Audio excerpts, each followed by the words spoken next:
Good day, everybody. This is Earl again. Let's get to know, are you ready? From FEMA, Disaster Preparedness. This will be my second video on, actually third video on this subject. So, this will be Let's Get to Know, Are You Ready? 3. Go ahead and type in, Are you ready? You'll come up to this page. Click on FEMA, Are you ready? This will take you out to this guide. This is a free guide that FEMA can mail you if you contact them and ask for it. I've taught a few classes on this with the help of our local emergency management folks. We've had some great classes on it. Not a lot of participation. People tend to wait until after a disaster hits to want the information. So I'm hoping this will help you guys be aware of this material out there, and at least you'll look at it on the web and become familiar with it, so your disaster preparedness skills goes up a bit. Okay, general information. This would be a Saturday read for you. Here are some great videos that they've come out with. You just go ahead and click on, like I did this one earlier, disaster supplies. It walks you through what you need in your supply kit. Recommend you just go through this, so if you don't have time to take a class, at least you'll get through these videos. Well worth your time, and I recommend not just you, but the rest of your family view it as well. You can also get in the written transcripts here. You can get the full guide downloaded, or you can write for it.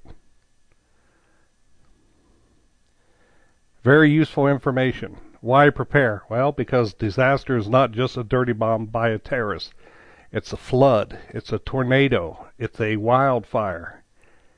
It can be a natural gas line explosion. It can be severe storms. Every year you see where communities are without power after an ice storm or a snowstorm for a week or 2 weeks. Hurricanes can wipe out power. I think it was 11 days before they could return to Houston after the hurricane a year or two back, not counting Katrina, which some people years later still haven't returned home to. Getting informed. Here's a question. If you have someone that's severely handicapped, what services will your emergency management provide should they issue an order of evacuation? Do you know that a lot of emergency management agencies, government agencies, assume that the family will take care of people with severe disabilities, and they don't have plans for that? That's something you need to look at. That's up to the individuals and the groups. Check with your state, county, city emergency preparedness office. Find out what procedures are in place, what help you will have. Find out now, not after you need them. They say you should have 3 days minimum food and water supplies. Double that. Read articles in the papers. Do some online searches about evacuating Houston, etc. People have written about it, how they averaged 5 miles an hour. Took them 12 hours to go what normally takes them 2 hours to drive. How gas stations are running out of gas. How people had to push their cars off the road. How people didn't have water in their cars. How people had to go to the bathroom, but didn't want to give up their spot on the interstate. What do? All kinds of things you need to be thinking about, folks. Another reason that it's not a bad idea to evacuate before the order goes out, so you're not stuck in those nightmare traffic jams.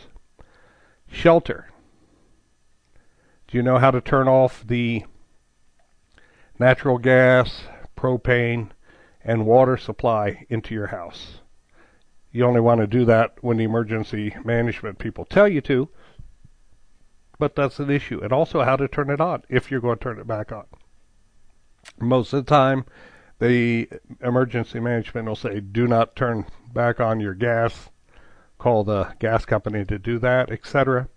See what your local requirements are. Again, I'm not an attorney. I'm not your emergency management expert. And I am not giving advice here. This is general information. In here it talks about all the different hazards out there. You can click on one. Let's look at extreme heat. Does your office have windows so that they can be opened if the air conditioners go out for a week or two because there's no power? A lot of houses and businesses today don't have windows that can open. Business planning, if you're a business owner, how are you going to prepare to run your business should you not have power? You can still do manual documentation. Are you ready? Extreme heat. You can flip down here, pick a city, a state, and see if it'll open up. Not today. But here are the terms and everything else. Oh, sorry. You can read the recorded high temperatures up to 134 degrees. In Ohio, it was about 109. Lots of useful information here. I'll wake up here in a little bit, guys. After a disaster, how do you recover? Where are you going to go when you leave here if you're ordered to evacuate? Where are your emergency shelters in your community? Where are you going to go if you have to evacuate the community? How will you know it's time to come back? My father-in-law had to help friends out that got dislocated from Katrina. They lived in the suburbs, and they left all their documentation, of course, in their bank safety deposit box when they evacuated the community for the hurricane a few years back. Well, they had a nightmare trying to get to reconstruct their records, their marriage license, their insurance papers, etc.